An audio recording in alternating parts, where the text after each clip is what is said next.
Alright everybody, welcome back to a brand new video. Today I'm reacting and having a discussion from a video from TwinsMainSage titled Why Am I Getting Gen Rushed? So I am very curious to kind of hear about this topic. I've spoken extensively about it in the past, so it would be interesting to kind of hear another perspective on it. And I think I'll make a follow-up video just kind of talking about how we can try to fix those things and how we can try to nerf those things to make them just a little bit more balanced for everybody involved. So let's hear it. If you play killer is you're trying out a new killer or someone that you're unfamiliar with or a new build, you load into an unfavorable map and it just seems like no matter what you do, you can't seem to get that down on that first survivor. You hear a gen pop, and then another, and flash forward, you're staring at the exit gate with 2 hook stages and 10 years off your lifespan. And you might be asking yourself, why are the survivors playing like this? Why are they speed running?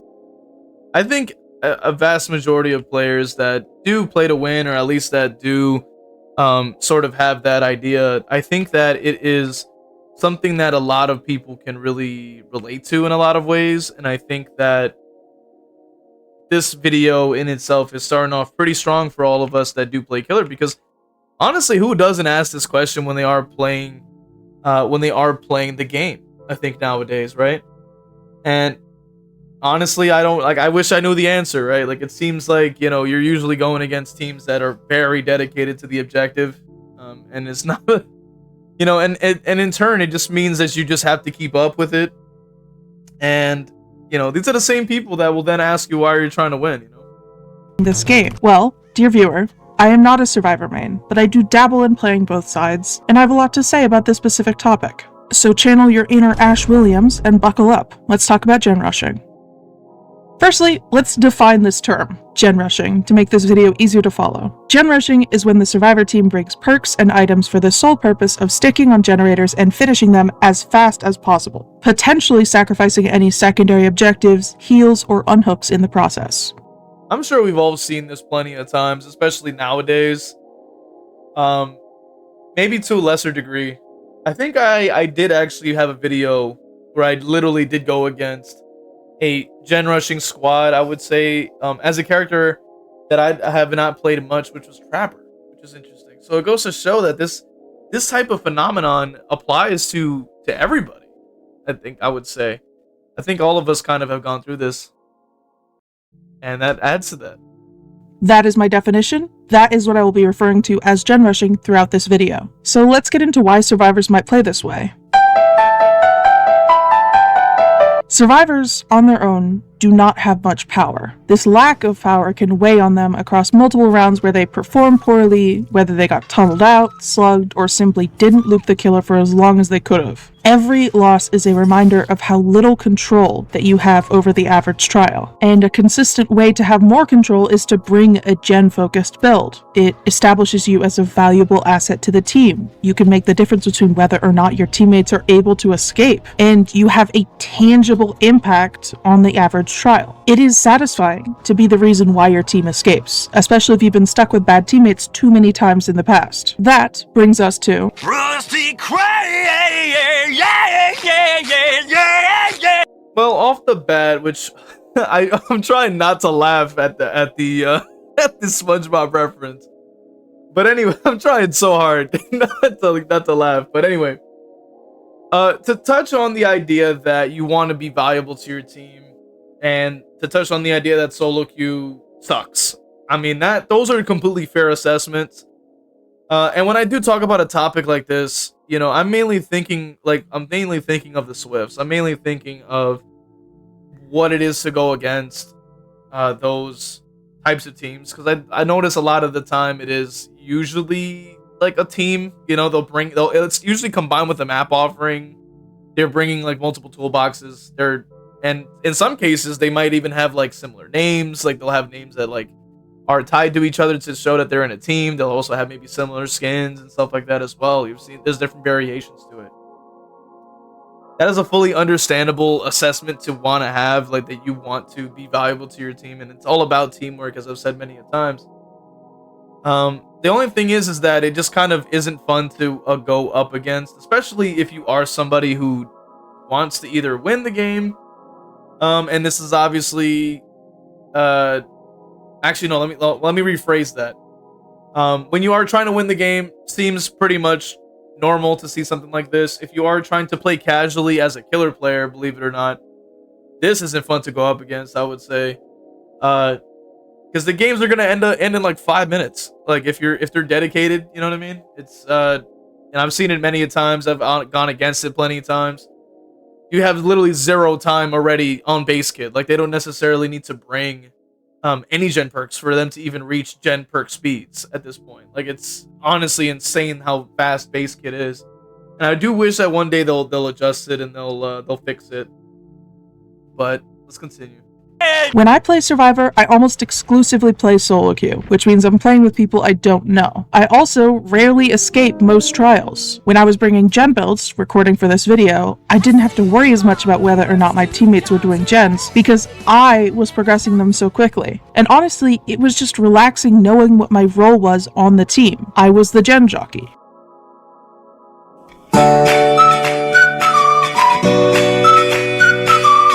Some Survivor players struggle with looping, or maybe haven't found success with healing or chase builds, or maybe just feel most comfortable with being a gen jockey.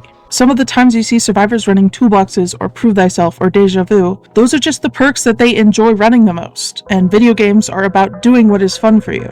You would not. Flashlights, medkits, and toolboxes. These can all have a game.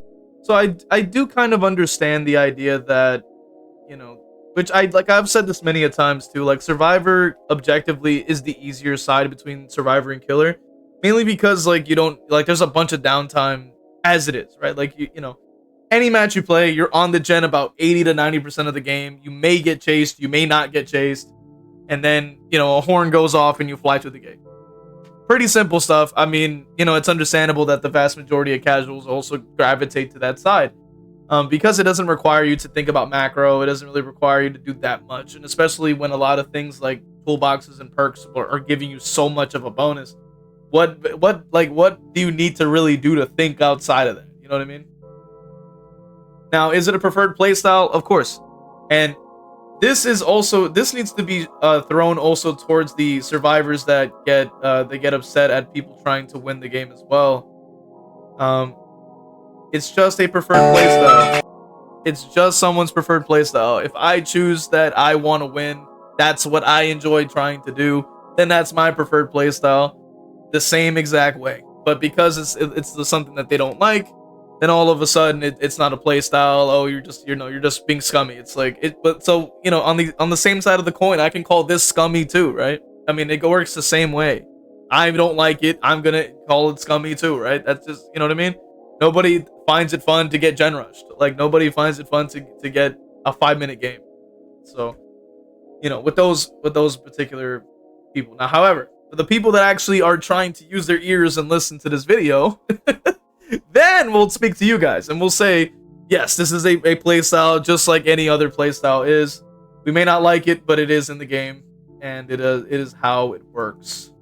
Run are flashlights, medkits, and toolboxes. These can all have a game-changing effect on any given trial. However, medkits can be countered by any number of healing perks, the same way a flashlight can be countered using Lightborn or by just facing a wall while picking up a survivor. But toolboxes are consistently able to have a noticeable impact on the game regardless of what the killer brings into the trial. Especially— That's kind of the biggest downside when going against gen-focused builds, is because what do you have to counter a toolbox unless you dedicate 1 to 2 perks for it, right? You know, and even then, you know, what can you do, right? Like you can run Franklin's, but then that's a slot that you don't have for slowdown, chase perk, anti-heal, whatever have you. And then if you run Franklin's by itself, I mean, they could just pick it up.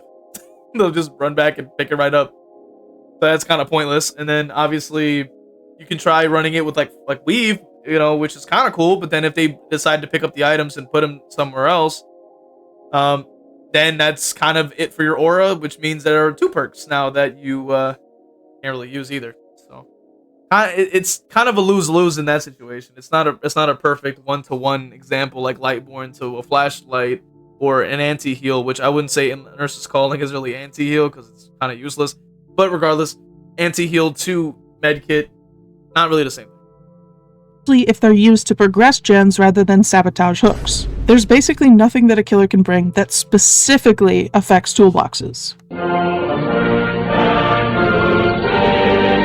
There is a cycle in DBD where killers and survivors are constantly trying to outdo each other when it comes to how fast the generators are being done. Killers bring pain resonance and pop goes the weasel, so survivors bring stakeout and hyperfocus. And at high levels of play, it can feel like winning isn't possible without bringing something to start you at an advantage over your opponent. I've been saying that since day one, so I'm glad that TwinsMainSage has said it.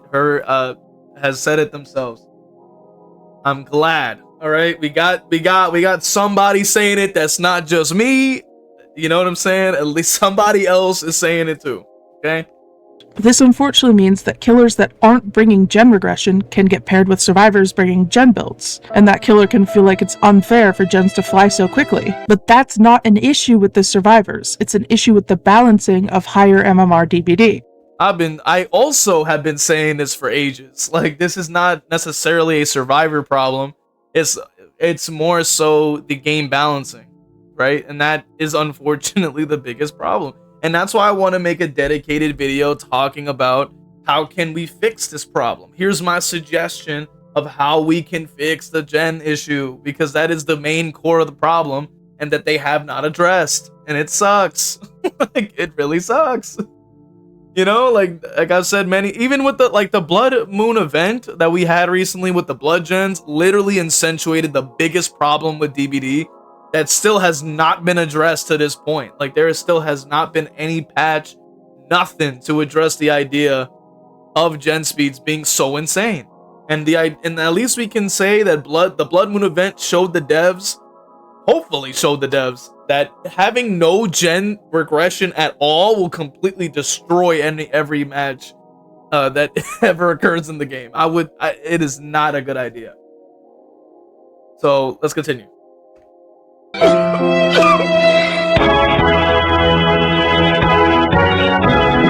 There are a bunch of tome challenges where you have to do multiple generators or use up all of a toolbox. There are achievements where you have to do a specific gen on a specific map, and it's common for survivors that are playing with friends to coordinate their builds and have someone focus on generator. The main issue with four-man Swifts right there out in the open. The fact that they can coordinate means that every single thing that they bring is going to either synergize or help counteract other things, and therefore make it even harder to go up against as a killer player who is probably unaware of this even occurring in the first place. They could be trying to just play casually, and then they have to face that. Makes it just, it's not fun, man. It's not fun. It's not cool. I don't like that. And this part's just for me. I just love seeing the gold bar when I'm repairing a gen. It's very pleasing, and it makes the overall process feel less tedious, even though it's such a minor change. So now we've covered a bunch of reasons why survivors might play in this highly efficient way, though you might still be frustrated because that doesn't change the fact that your games are still going too quickly and the killer role is feeling unfair. I'm here to give some general advice for any killers struggling with gen speeds. Literally, this is just what the Homelander's reaction is, how it feels to try to win a ghostface match in this day and age. God damn.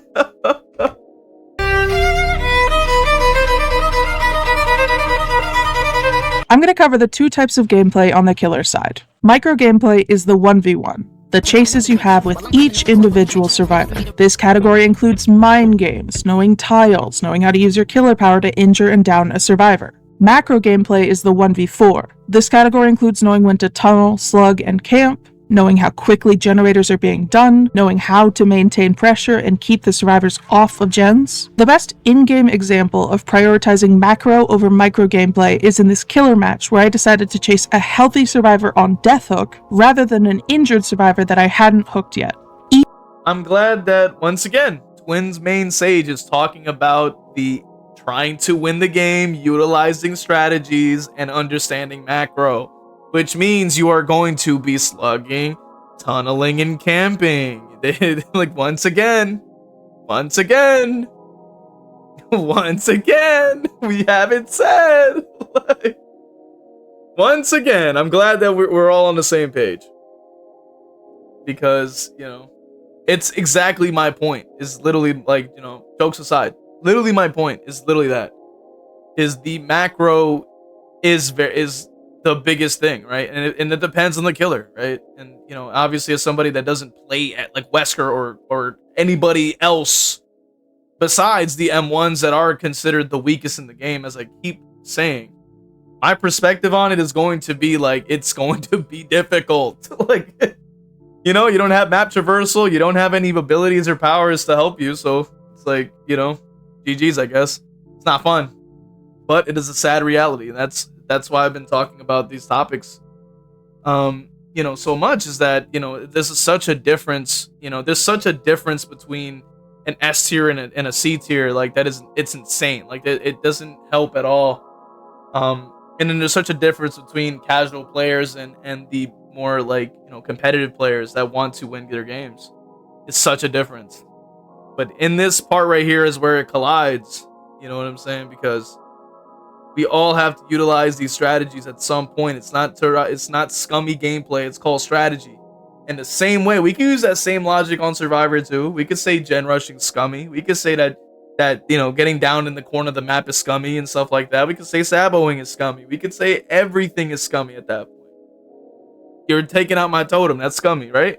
We can still use that logic, but that doesn't lead us to have an actual conversation about balancing or anything, you know, remotely constructive or even productive at all. You know what I mean? So that is the biggest thing that people forget.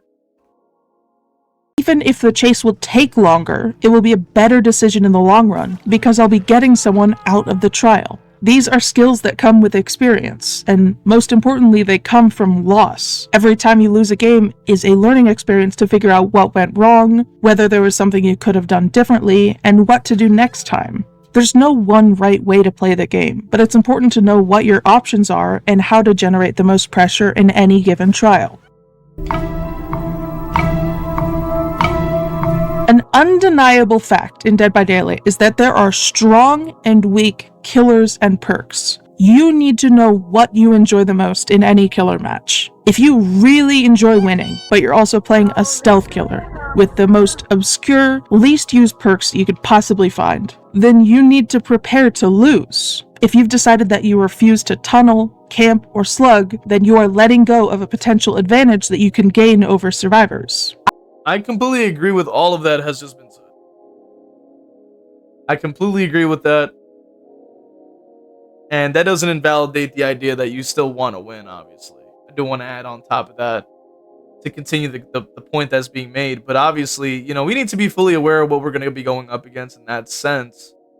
You know, but I also think that it's perfectly okay as well to be able to talk about the idea that maybe some of this stuff should get buffed. Maybe some of these weaker killers should be better. Maybe they should be more fun to play. You know what I mean? I think that is also a conversation that should be had as well, you know, while simultaneously agreeing that, you know, we still are fully aware that we're going to lose the game. And that to me, I think, is what makes the game at least interesting to me, is trying to be able to push through the weaknesses of the character and actually try to come out on top with the win. And that, to me, that concept is more interesting than just winning in itself. And I think the hyper casuals may not understand that concept. I know it's like this crazy mind blowing, you know, like brain melting concept, but like obviously this is a thing that some people experience. They want to win with their favorite characters. Like, wow, that's such a surprise. Like, but it's a shock to some people. I play the game as a way to relax and a way to form human connections. See, there you go, right there as well. Like, for another video that I had spoken about, we once again have another standpoint here that TwinsMainSage says themselves. They play the game for casual experience and for human connection. Perfectly valid way to play the game. And I fundamentally don't play that way. I'm on the complete other side of the coin. Literally exact opposite, where I'm more focused on my experience and how I am trying to play, how I can improve, countering the tiles, countering the loops and stuff like that, doing all those things. Those things to me are what I find interesting. So, two completely different sides of the coin here, and that's why I wanted to talk a bit more about content from TwinsMainSage here, because it's such a unique and interesting concept to me, because I don't experience any of those things when I want to play the game. So like it's fascinating to me to want to hear that other side of it and talk about it with you guys, and hear about what you guys think of that topic as well. Brings me the most joy. Give yourself some time to think about what you want out of a killer trial and make choices in accordance with that. A common issue as killer is overcommitting, or chasing a survivor for so long that you lose any pressure that you had over the survivor team overall. This is a difficult problem to identify because of the sunk cost fallacy. Once you've spent too much time on one survivor, leaving them would mean accepting that you've wasted time and effort for no reward. It's also an important skill to identify the looping skills of the survivors you're facing. I think that is the main thing that really sucks about playing a lot of killers, I would say, is that depending on how much time you've invested into the chase, you 100% are not going to get that time back, and even more so, you can't even recover from that standpoint. So like, as I've mentioned many a times, you're playing Ghostface, you overcommit, GG's, you lost the game pretty much, because you have to then go from that point from where you were and then have to travel all the way over to the other side of the map or wherever the hell you have to go. That's extra time on the gen, and as I've said many a times, every single second is 1% of that gen. So the chase was 10 seconds too long, or 10 seconds in general, that's 10% of the gen gone. And in the time it takes to go from point A to point B, that could be either easily an additional 5% more so, 10% more so. So you're losing even more progress of the gens, regardless of what they're doing. Now, obviously, if you're on on more inexperienced team, they're probably not on the gens. I've seen that myself with videos, and even like myself when I have played a match of Survivor recently for the Witcher challenges. The team was not on the gens whatsoever. Like, gens were not flying. So they just don't touch them. But if you're going against teams that do, right? 9 times out of 10, you may not hear a gen fly that quickly. But if you're against those teams that want to win, forget it. You're gonna the chase could be 10 seconds long. You're losing a gen. Like, I tell you, like, people don't really take into account the time it takes to pick up and actually hook and travel there and then go from there to the gens. Like, that's so much extra time they get. That's so much extra percent that they can build on top of their gen. It's actually insane. For example, I'm more likely to chase a survivor that I've caught off guard, rather than a survivor who's actively trying to get my attention. Knowing when to commit to a chase and when to walk away could make the difference between whether or not you're able to win a killer match. That's also 100% true, coming from somebody who focuses on winning. That is one of the most important aspects, and one of the most important things that I've tried to kind of hammer home when it comes to like the coaching that I've done, which if you guys want to participate in any of the coaching or any of the match reviews, you can join the Discord, submit a match with your hours obviously included in the channel. The coaching channel, you can put your gameplay there and you can get a review for that. But either way, that's something that I wanted to hammer home when I did do the coaching for you guys who have been watching. I already said, I think it's important to treat losses as a sort of learning opportunity. Sure, if you lose a few games, then it could be bad luck or just a few bad games. But if you've... The thing is, though, I will disagree to some extent, I will say, because I would say there's a lot of factors that add into DBD that you simply have no control over, which then I have to say doesn't really mean that you yourself have anything to improve on, especially if you played the best of your ability and you still are not seeing any results, especially if you are applying pressure or something like that. It depends on the situation, obviously, but we'll use the we'll use the Genrushing as an example because that is the topic here. Like, if you are downing quickly and the gens are still flying at the speed of light, because of their builds and because of their dedication to doing that, at that point it's kind of out of your hands, and then that doesn't really necessarily apply to you as a player, as a killer player in a lot of sense. And I've had actually spoken about that on stream before, because of the idea that, like, a lot of the time it's not even you, like, it's just the mere fact that their game balancing is not set correctly around either playing fairly or at least making any mistakes, especially when it comes to playing killer. You literally need to be very, very, very on point with the lower tiers.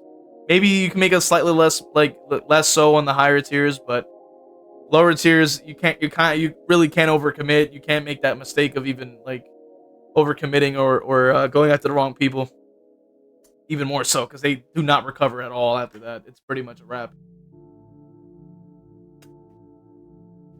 If you've lost a bunch of trials in a row, then you might need to adjust or look at how you're playing. Perks are meant to make up for weaknesses that you or your killer might have. When I'm playing Trapper, I'm more likely to run perks that slow down gen progress in order to give me time to set up my traps. But as Bubba, I bring perks that make me more lethal in chase. The solution to generators moving too fast isn't bringing gen regression perks. That might be a part of it, but you also have to remember what exactly helps you maintain pressure.